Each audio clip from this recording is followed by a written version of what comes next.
Hey everyone, my name's Colton, and today I'll be setting up the Ozonide breathing oil bubbler. Before we begin, you will need your oxygen source and ozone generator ready to continue with the setup. If you still need to set up your oxygen source or ozone generator, please watch our videos on how to set those up first.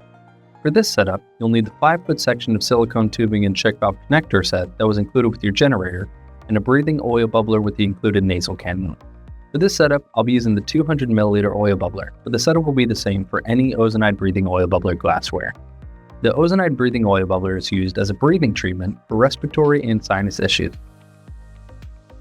To begin, we'll place the stem into the flask, and then we'll take the 5-foot segment of silicone tubing with check valve connector set that's included with the generator and connect this end that has a fitting to the ozone output of the generator. We'll then take the other end of this tube and attach it to the top segment of tubing on the stem here.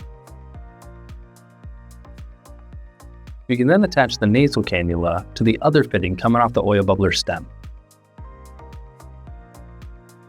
Now that we have everything connected, we can turn on the oxygen source and set the flow rate.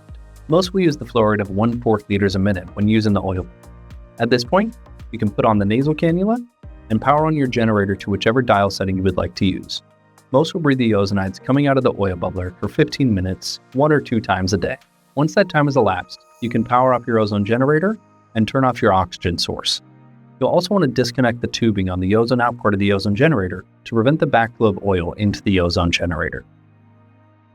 Thanks for watching. Check out our other YouTube videos for more information and be sure to follow us on social media. Make sure to hit that like and subscribe button and hit that notification bell for future videos.